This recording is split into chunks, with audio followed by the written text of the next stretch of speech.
Back కరేగుట్టల్లో కాల్పులు మోతమోగింది.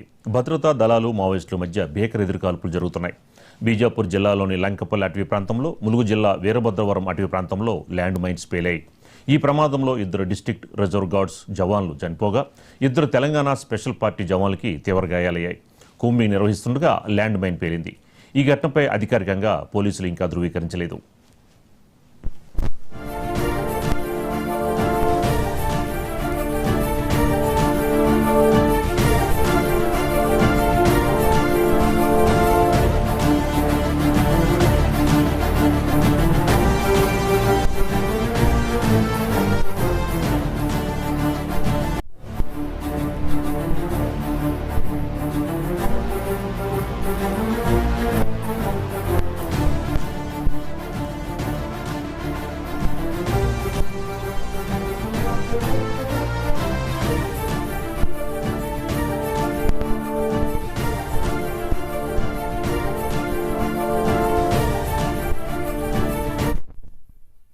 కర్రేగుట్టల్లో కాల్పుల మోతలు మోగుతున్నాయి. భద్రతా దళాలు మావోయిస్టుల మధ్య భీకర ఎదురు కాల్పులు జరుగుతున్నాయి.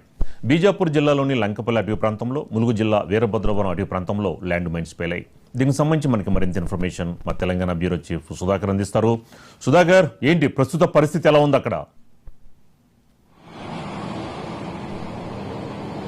దండకారణ్యం ప్రస్తుతం బాంబుల మూతతో దద్దరిల్లుతుంది. ఒకవైపు పోలీస్ బలగాలు, మరోవైపు మావోయిస్టులు మోహరించి ఎదురు కాల్పులు జరుగుతుండటంతో దండకారణ్యం పూర్తిగా కాల్పుల మూత మోగుతుందని చెప్పొచ్చు. తెలంగాణ, ఛత్తీస్గఢ్, మహారాష్ట్ర ఈ 3 రాష్ట్రాల పరిధిలో ఉన్న దండకారణ్యం ప్రస్తుతం ఉద్రిక్త వాతావరణ పరిస్థితులు నెలకొన్నాయి. మావోయిస్టుల ఏరివేతే లక్ష్యంగా ఏప్రిల్ 21వ తేదీన ఆపరేషన్ కర్రెగుట్టలను పోలీసు బలగాలు ప్రారంభించాయి. ఇందులో సిఆర్పిఎఫ్, అదేవిధంగా బస్తర్ ఫైటర్స్, అదేవిధంగా డాగ్ స్క్వాడ్, బాంబు స్క్వాడ్ వీటన్నింటినీ కూడా భారీ ఎత్తున మోహరించి 24,000 మంది బలగాలతో ఆపరేషన్ కర్రెగుట్టను కేంద్ర బలగాలు ప్రారంభించాయి. ప్రారంభించిన నేపథ్యంలో మొదటగా పోలీసులకి ఎక్కడ మావోయిస్టులు తారసపడలేదు. కానీ క్రమేపీ రోజులు దగ్గర పడుతున్న కొద్దీ మావోయిస్టులకి పోలీసులకి మధ్య ఎదురు కాల్పులు ప్రారంభమవుతున్నాయి.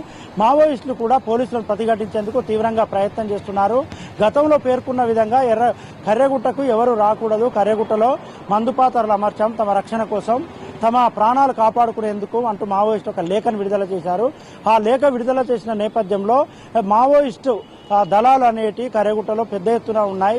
సుమారు 1000 నుంచి 1500 మంది మావోయిస్టులు ఇక్కడ ఉండి ఉంటారని కేంద్ర బలగాలు భావించాయి. అందుకు అనుగుణంగా ఆపరేషన్ కర్రెగుట్టను ప్రారంభించిన నేపథ్యంలో మావోయిస్టులు అమర్చిన మందుపాత్రలు పోలీసులకు చాలా తీవ్రంగా అయిన ఇబ్బందులు తలెత్తుతున్నాయి. వాటిని నిర్వీర్యం చేసేందుకు ప్రయత్నం చేస్తున్నారు.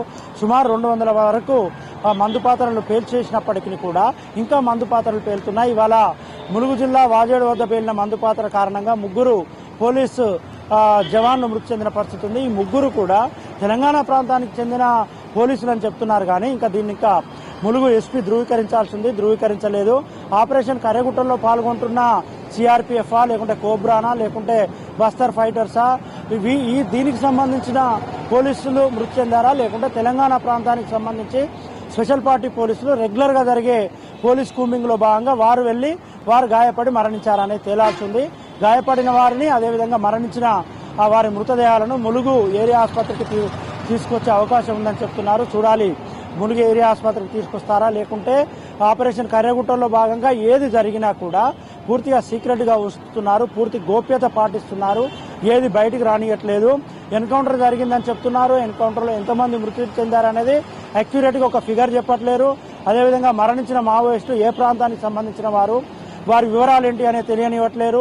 అదేవిధంగా గాయపడ్డ జవాన్లు ఎక్కడి వారి పేర్లు ఏంటి, వారు గాయపడితే వారి పరిస్థితి ఎలాగా ఉంది, మృతి చెందిన వారి వివరాలు ఏంటి, ఇవి కూడా చెప్పట్లేదు. చాలా గోప్యంగా ఉంచుతున్నారు. ఎట్ ది సేమ్ టైం ఈ కూంబింగ్ కొనసాగుతుండగానే డిహైడ్రేషన్ బారిన పడి 100 మంది వరకు జవాన్లు తీవ్రంగా ఇబ్బంది పడ్డారు. వారిని అందరినీ కూడా ఆసుపత్రులకు తరలిస్తున్నారు. అయితే భద్రాచలం ఆసుపత్రి, లేకుంటే వెంకటాపుర ఆసుపత్రి, లేకుంటే బస్తర్ ఇలాంటి ఆసుపత్రులకు హెలికాప్టర్ల ద్వారా తీసుకెళ్తున్నారు.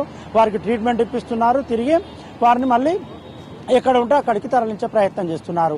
అదేవిధంగా కర్రెగుట్టల పైన బేస్ క్యాంపులను ఏర్పాటు చేసుకుని బేస్ క్యాంపులన్నింటిలో ఉంటూ బేస్ క్యాంపు ద్వారానే మావోయిస్టులు లేకుండా చేయాలనే ఉద్దేశం కనిపిస్తుంది. అందులో భాగంగానే కర్రెగుట్టల్లోని సుమారు 70% ప్రాంతాన్ని ఇప్పటికే కేంద్ర బలగాలు తమ ఆధీనంలోకి తీసుకొచ్చాయి.